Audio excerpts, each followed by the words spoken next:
It's funny how a single moment can change everything. One message, one night, one choice. I should have known something was wrong that day, but how do you see the monster inside your friend? I used to think Max was just like the rest of us, normal, until that night. I'd known Max since middle school. We weren't best friends or anything, but we ran in the same group. Jimmy and I, though, we were close. We always hung out after school, talking about random stuff. Girls, nothing serious. But Max? Lately, something about him seemed off. It started small, little things. Max got weirdly quiet whenever Jimmy was around. I thought maybe he was just dealing with stuff, like teenage drama. I didn't think much of it at first. I was playing GTA 5 on my PS4. That's when my phone buzzed. When I got that message, I didn't think twice. Max and Jimmy had been my friends for years. We had our moments, but this was just another random night out, hanging out, joking around, and maybe playing video games, so I thought. Max had always been a little different, more intense, but that's just Max, right? I met Jimmy and we started towards Max. Do you think Max is serious about some big surprise? Man, he's always full of it. Jimmy always joked. That's how he was. He'd laugh through anything, brush off any tension. But even he couldn't hide how weird things had gotten between Max and us lately.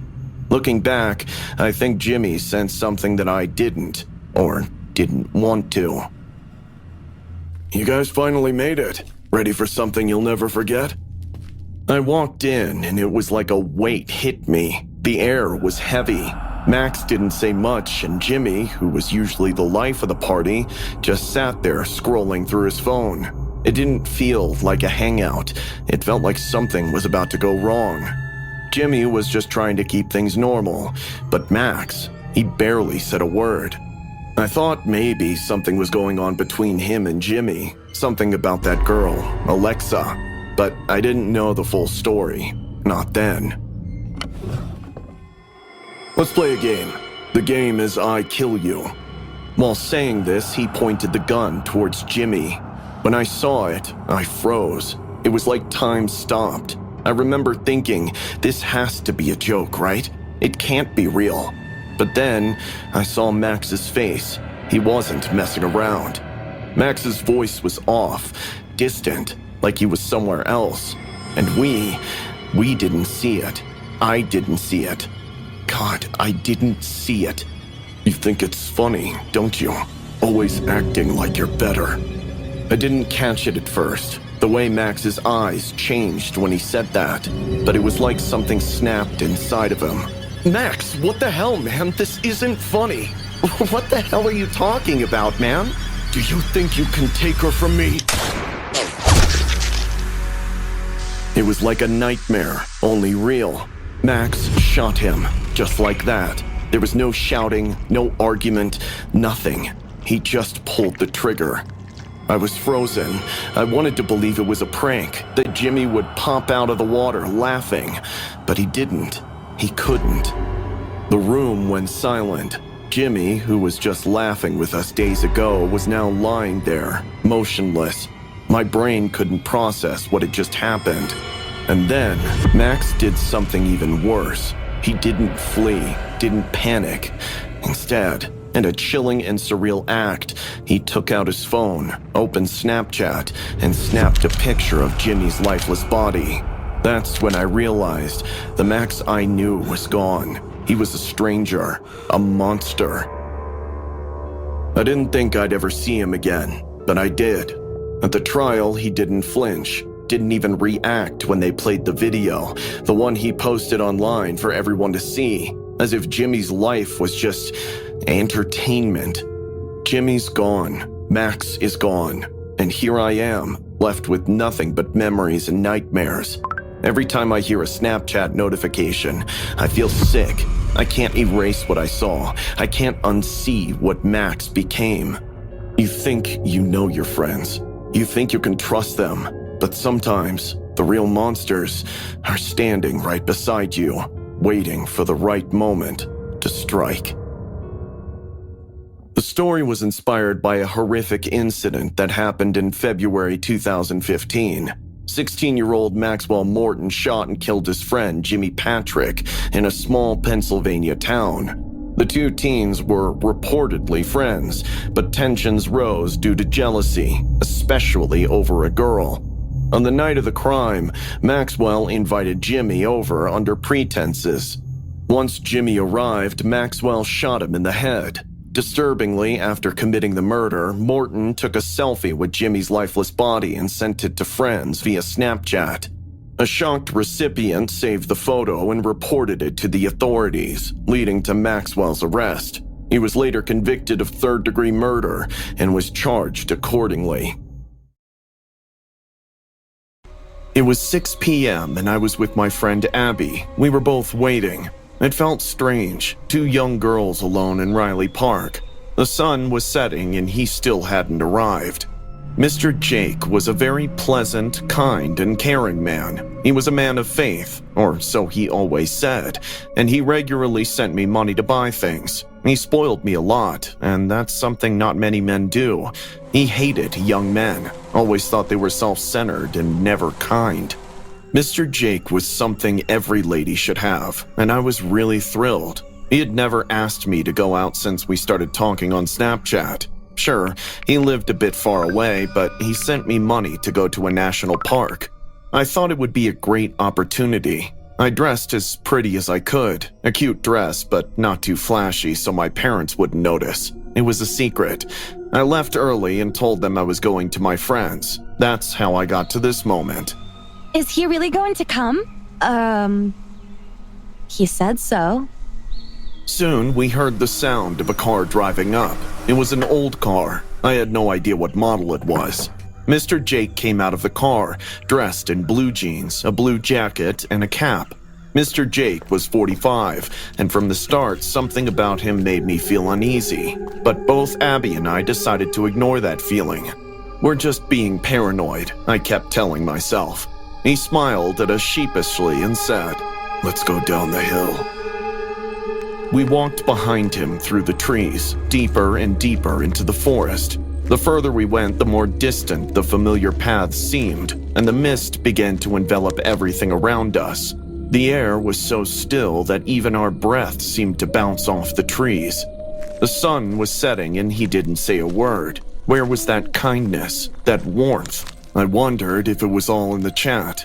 Worst of all, he hadn't explained why he'd invited me. Jake started to speak in a low voice, but his tone was different, almost threatening. He started saying strange things about how he knew the area and how other people used the park for rituals. People in this park perform rituals where they kill people and eat them. My heart began to race. What kind of joke is this?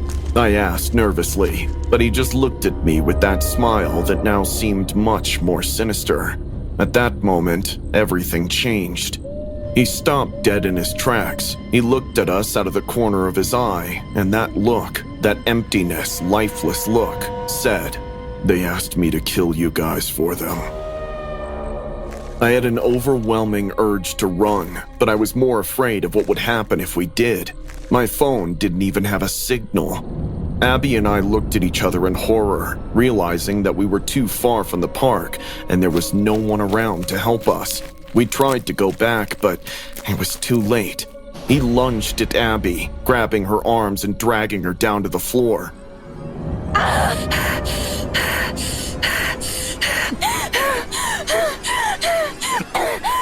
He was choking Abby with his bare hands. They were struggling on the floor. Abby's pupils rolled up. She was gasping for air. He took a knife out of his jacket pocket and stabbed on her throat rigorously. He had a rage on his face. This happened so quick that I didn't even have time to react. I was shocked and scared. He looked at me with evil in his eyes. That's when I came to my senses. I ran as fast as I could, only hearing the sound of his footsteps chasing me. I was writhing and screaming as he chased me. I felt as if it would catch me at any moment. The terror made me trip over roots, scraping my skin as the bushes tried to stop me. I was almost out, so close to getting away, but he caught me. He was very excited and said, "They'll be happy to have you." They? Who was he talking about? I wondered as I continued to shout, hoping someone would hear me. Suddenly, some people approached. I was relieved, but only for a few seconds, because one of them was carrying Abby on his shoulders. I only heard, "Don't kill the other one. What good is the sacrifice?" This situation got to me and I passed out. I didn't understand anything. When I woke up, I was tied in the middle of the forest. I was lying on a table, my hands tied, and they were all around me. There were so many men, and one of them was licking my legs. It was a cult that had massacred Abby's body. They were standing around me. I tried to get free, but I couldn't, and they stabbed me in the leg. I tried to scream, but I couldn't because my mouth was tied. They kept stabbing me in my legs and arms, and one of them took out a saw. The pain was unbearable. I felt myself losing consciousness, but then suddenly I experienced a moment of relief. The pain was gone. It was soothing. I thought I was dead, but I wasn't. They had cut off my legs and sewn me up. That would be my life from then on. The story was inspired by the real case involving a 24-year-old man who was arrested in Delphi, Indiana, after he took two 15-year-old girls into the woods after meeting them on Snapchat. The incident happened near the Monon High Bridge Trail, the site where Libby German and Abby Williams were murdered in 2017. Police received a call reporting the man who claimed he thought the girls were 19. When officers arrived, they found him smoking cannabis with the girls in a wooded area. As for the murder of Libby and Abby, they were found dead after a hike in February 2017. Libby had posted a photo on Snapchat, capturing images of a mysterious man nicknamed Bridge Guy, who became key to the investigation. Although a man called Richard Allen was arrested in 2022 and charged with the murders, his trial had been delayed until October 2024. His lawyers have put forward a theory of ritual sacrifice by a nationalist sect called the Odinists, further complicating the case.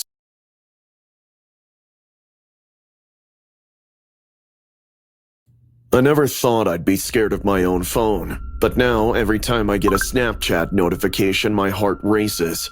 It all started a few months ago when my best friend showed me some messages he'd been getting. We were hanging out in his room after school when he suddenly got real quiet and held out his phone. The screen showed a Snapchat from someone called Talon the Goon. It was a video of a kid getting punched in the face, then kicked while he was down. The caption read, "Who's next?" I felt sick watching it. When I asked Preston who these guys were, he just shrugged, but I could see he was worried. He told me they apparently called themselves the Gilbert Goons, and they were from our school and others around here. Apparently, they just hurt people for fun. Over the next few weeks, he kept getting more snaps like this. Sometimes it was videos of fights, other times pictures of brass knuckles or guns with scary captions. We couldn't do anything. If we turned into snitches, they'd beat us up or something. So we just carried on like nothing happened. A week before Halloween, we got a snap about a party nearby, and there was going to be free drinks. So my pal and I obviously went. I picked him up in my old Corolla. He was dressed as a basketball player, and I had on this cheap vampire costume. The party was insane when we got there. Hundreds of kids, most in costume. Music blasting, the smell of weed and booze everywhere. We hung out near the snack table for a while, talking to some kids from school. But then I saw my friend tense up. I followed his gaze and saw a group of older guys walk in. They weren't in costume, just jeans and hoodies. But the way other kids cleared a path for them, I wasn't realizing what was happening. We tried to leave, but before we could, one of them stepped in front of us. I recognized him from some of the snaps. Treston Billy, one of the ringleaders. He grabbed my friend's arm when we tried to go around him. I tried to stand up for him, but Treston just looked at me with these cold, hard eyes. He said my friend needed to have a little chat with him. Next thing I knew, 2 more goons were behind us, and they started pushing us towards the backyard. Once we were outside, away from everyone else, it all happened so fast. Treston shoved my friend to the ground, yelling at him about ignoring them. My bro tried to calm things down, but Treston wasn't having it. He punched him hard and he went down. I tried to help, but someone held me back. I had to just stand there and watch as the goons beat him up. I mean, the sound of their fists and feet hitting him, it was brutal. My boy's body jerking with every blow. Like, that's gonna stick with me forever. I can't even tell you how long it went on. It felt like hours, but finally, I heard one of them say, "He's out." They left him there, just lying on the ground, not moving at all. There was blood on his face, smeared all over his costume. Then Treston, the smug jerk, looked right at me and grinned, saying, "Your turn next, vampire boy," before they just casually walked away, like it was no big deal, like it didn't even matter. As soon as they were gone, I ran over to my pal, trying to shake him awake, but he didn't move. Nothing. My hands were shaking so bad when I called 911, and I remember just sitting there, holding his head in my lap, crying, begging him to wake up. But he didn't. The next couple of days, they're a blur. I was in and out of hospitals and police stations, trying to explain what happened, but none of it mattered because my boy never woke up. He passed away on October 30th, just 2 days after the attack. I thought that was it, that it was all finally over, but I was so wrong. The day after he died, I got this Snapchat from some random account. It was a picture of him in his hospital bed, and it was clear that whoever took it didn't have permission. The caption? "You're next, vampire boy." The events described are based on a real tragedy in Queen Creek, Arizona, a suburb southeast of Phoenix. On October 28, 2023, 6-year-old Preston Lord was attacked at a Halloween party. Preston, a sophomore and basketball player, attended the party with his teammates, advertised on Snapchat as a Halloween costume rager with free alcohol. It drew over 200 teens from local high schools. During the party, Preston and his friends were confronted by a group of older boys. After one friend recorded a fight, tensions escalated. Preston was knocked unconscious by Talon Renner, and others continued beating him until they fled. Witnesses saw someone dance on Preston before he was dragged from the road. Police found Preston with life-threatening injuries. He passed away 2 days later.